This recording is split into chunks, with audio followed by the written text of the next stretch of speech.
Hello there, it is the Revenge of the Fifth. No, it is not Cinco de Mayo because nobody cares about stinky Mexicans and their holidays.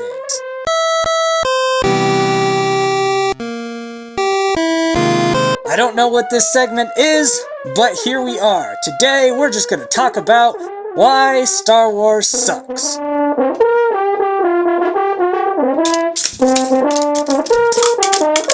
First of all, you can't get a good toy lightsaber to save your life. It'll either be one of these trashy Walmart ones, or a super expensive one that looks really cool and sounds cool, but you can't even, fight with it without worrying about it breaking, so. Reason number one. No good toy lightsaber. Gonna put this here. I don't personally feel that Star Wars sucks, but Star Wars does suck. And you might be confused as to that sequence of words, but here's the fact of the matter. If you view Star Wars outside of just an isolated, I am watching this movie without anyone else around me, just watching this and enjoying it, you will find yourself toxic negativity. And honestly, in my opinion, toxic negativity sucks. Therefore, by association, Star Wars sucks. So let's talk about where it all begins. You get George Lucas. He has this idea of a space soap opera, essentially. And he has the foresight to say, you know what, you don't have to pay me a lot for this. I just want the rights, exclusive rights to all toys. And they were dumb enough to give it to him. I am mentioning that because it's going to come as something very important in a couple of movies here. He releases A New Hope. Well, it wasn't called A New Hope, it was just called Star Wars at the time. But he releases Star Wars. It's what it is. It's a sci-fi. It was Star Trek, because Star Trek already existed, but made more available to people who weren't super nerds. And a lot less political and social commentary. I mean, heck, you only had one woman, two women, the whole thing. So, not as progressive as Star Trek, mind you, but it had that feel with a little less nerddom to it, but it converted a lot of normies into nerds too. So anyway, it's a huge success. Let's ramp up for another one. So then, George Lucas starts to work on part 2. And in part 2, Empire Strikes Back, he starts to kind of cultivate his vision. In fact, I think in writing Empire Strikes Back was the first time he started penning stuff about a lot of the lore, midichlorians, all that. Yeah, he had midichlorians on his mind, George Lucas did, for a long time. He has this really big shift and creates this universe, and Empire Strikes Back was, and still is, the best Star Wars movie. I don't care if you think otherwise. The reason for that is it was the perfect moment when George Lucas was most in love with Star Wars for it being Star Wars. So he had some sort of a balance in his insanity, but his love for the actual universe he had created. But then, Star Wars started to suck. So George Lucas has his third movie, and it's going to be called Revenge of the Jedi. And Revenge of the Jedi is going to be another dark film, but then something happened. George Lucas stopped loving Star Wars. Because, in case you don't know this, Empire Strikes Back was not well received.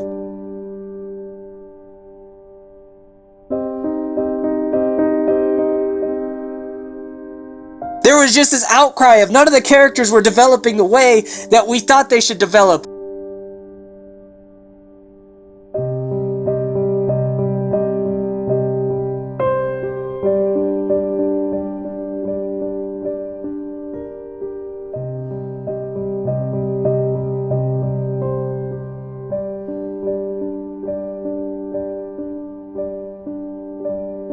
And George Lucas started to become, at that moment, disenfranchised with his own creation. Because he's like, it doesn't matter. If I make stuff I like, people are just going to hate it. So what am I going to do? I'm going to make a shit ton of money on toys. He creates Ewoks, because that'll make a good toy. He wants to make sure everyone lives happily ever after. So you got this really cheesy, hokey Return of the Jedi that's just such a sharp tonal shift. If you watch Empire Strikes Back and The Return of the Jedi, you go from this dark, brooding, growing story to just look at these little teddy bears beating up the Empire and everyone's happy, fireworks at the end because there's fireworks on Endor now. Like, what happened? And what happened was George Lucas said, well, you're not going to like it anyway, so I'm going to make a crap ton of money on toys and merch. And then he was like, I'm out. He didn't want to make more movies, so he just let the extended universe do its thing and take a cut of all of the creative works that other people made. Video games, novels, all of this. Many people consider this like the golden age of Star Wars, was the time after Return of the Jedi, when all the extended lore made the original trilogy seem better. All the video games made everything that had happened, which was really a disjointed trilogy, seem way more elevated than it had any business being. Especially with such a weak third act. People were rewriting their mental history of it, and now it was being solidified as this epic saga and will forever be remembered as that now. So then, we get George Lucas again, thinking about money. And he goes, how can I make some more money? Well, let's throw some computer graphics over the original ones. I wasn't really a fan of using Pepsi cans and crap like that to make my Starship models, but it wasn't over yet. Now, he decides to make the prequel trilogy.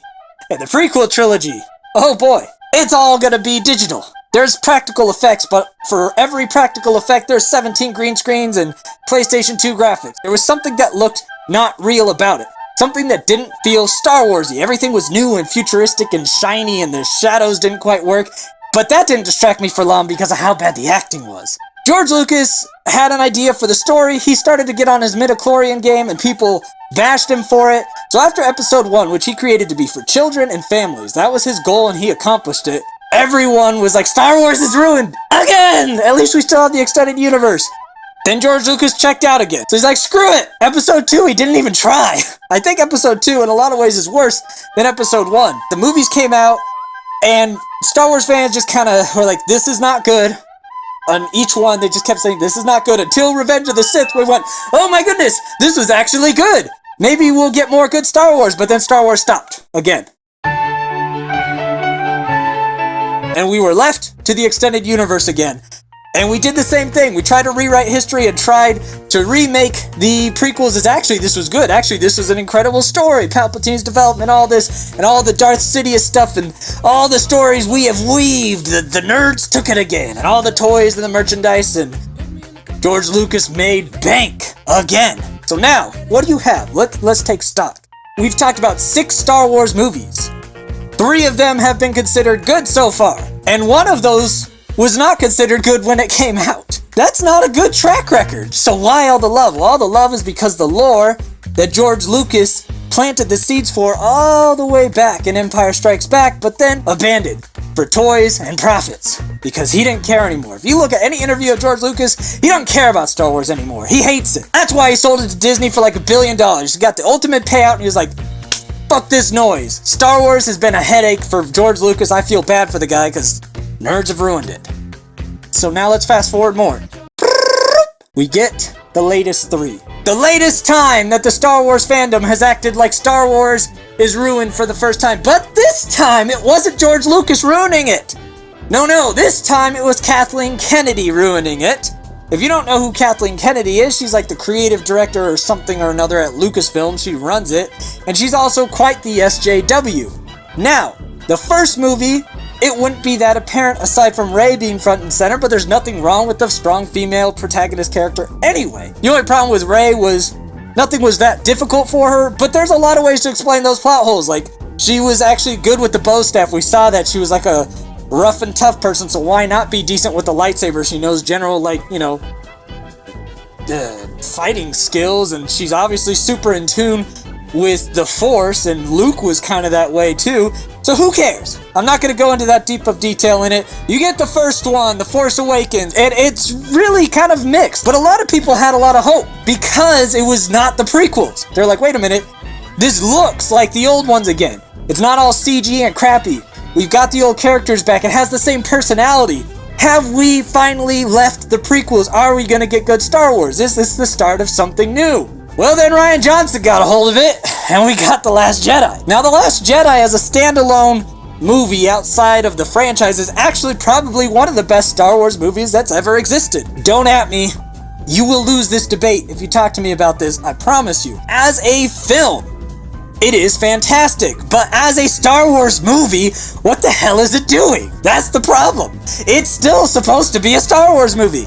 Rian Johnson was a lot more willing to deal with Kathleen Kennedy's demands for SJW overtones. That's why you got purple hair lady or whatever, and you got ugly Asian lead lady that no one likes, and all the other crap. Men are bad and stupid, women are powerful and smart and know what's going on. But that's not the problem. We're not talking about that. We're talking about what happened to the Star Wars fandom and why Star Wars is surrounded by toxic negativity and sucks. Now Star Wars is ruined for the millionth time, and we're left at now having 8 movies, and still 3 of them are universally good, 1 of them not liked when it released. And then you had Rogue One, I think, released at that time, and most people liked Rogue One, but it's really drab. I'd rather watch Saving Private Ryan if I want to watch a drab war movie. It's really good, don't get me wrong, just the rewatch value. When I watch Star Wars, I want fun. I want fun with some depth to it. Empire Strikes Back achieves that, the Rogue One not so much. Anyway, we're at an all-time low, and then the Solo movie comes out. We don't talk about the Solo movie. That actually does suck, because all this stuff I'm saying, I'm not necessarily agreeing with the audience responses to these movies being good or bad. But I will agree that Solo is just trash. And if you liked it, you're very easily entertained, and I envy you in that, but it was not a good movie. Then we get the last one. What even is it? The Rise of Skywalker, right? Yeah, who cares? Now Kathleen Kennedy tries to say there was a master plan for this trilogy, and this one's gonna show what the master plan. Bitch, no one buys that. The new 3 had the exact reverse problem of the prequels. The prequels had this great story, but it was just really poorly demonstrated visually, and the acting was awful, so it just took you out of it, and you had a wasted great story. The new 3 had no story, no continuity. It just was doing random stuff. It was like a Star Wars, what are they called, like Mad Libs or something, where everyone's just inserting the next lines. But visually and acting, it was better than anything in the rest of the series. There was so much happening, so many fights and coolness and fan service, but none of it made sense. So everyone was like, this one sucks. This one might be worse than The Last Jedi. So now, you look into Star Wars, and the only element of Star Wars where you don't have bitching and toxicity is the Mandalorian and Baby Yoda. So if you want Star Wars not to suck, you have to begin and end at the Mandalorian. That's the only safe place to go for the normies. So what's my conclusion here in this history of Star Wars suckitude? My conclusion is I actually believe every crappy thing people point to in the Star Wars movies and scratch their heads and go, how did this happen? It's all been rooted in money and creative minds being greatly influenced by the cancer culture that is Star Wars fandom. And Kathleen Kennedy, why do you think she tried so hard with SJW nonsense? The Star Wars nerdcore fandom is the other polar extreme typically against SJW. I'm not saying they're all like that. There's plenty of liberal-minded Star Wars fans. But for the most part, most of the stuff that Star Wars had churned out to that point had been that sort of thing. So she almost felt it like this civic duty to attack the white supremacist fan base. Not that it really existed, but from an SJW's perspective, you could probably see why she would think and perceive it that way and see herself a hero. Like if it was Star Trek. Star Trek's always been super inclusive. That's always been part of its mantra. So if she was taking over the helm of Star Trek, I don't think you'd have a ton of overtones. You would just have the same Star Trek stuff where there's some political commentary sprinkled in, but it's not the main point. It was a reaction to the Star Wars fandom that we got this. So why does Star Wars suck? Well, Star Wars sucks because you all suck. Star Wars sucks because there's tons of videos on the internet about everything wrong with Star Wars that actually tries to go into serious, in-depth analysis of characters and plot structures. You know, the ways the I would have fixed it. No one gives a shit. And everyone who has their brilliant way of fixing something, there's 10 other people with their own brilliant ways. And honestly, all of the ideas seem decent, but they all come from such a negative place that no one wants to listen to it except for other super negative people. And it leaves everyone on the outside who just wants to enjoy Star Wars really disenfranchised and pissed off. I find myself like every couple months thinking maybe I'm gonna stop caring about Star Wars, and then I go, no! I won't let you bastards take this from me, because I like lightsabers. They look cool. The Force is awesome. Can't we just enjoy it? We'd probably get more stuff like the Mandalorian, because the whole reason the Mandalorian exists is because it was made in a little isolated area. They gave it to someone who loves Star Wars for Star Wars to direct. There were no expectations. No one thought anything of it. They just said, cool, Star Wars TV show. So it was free. It was free to just be Star Wars stuff. Think about it. Every good thing you've ever gotten from Star Wars has one thing in common. There were no fans telling people what it should or shouldn't be. They shut the up and they let it happen, and we got good stuff. The key to Star Wars no longer sucking is shutting your damn cock holster and letting Star Wars exist for what the it is, and let the producers do their you ass. Anyway, that's why Star Wars sucks. Until next time, I scheme, you scheme, we all scheme for ice cream, live long and prosper. Fuck you, Star Wars fans.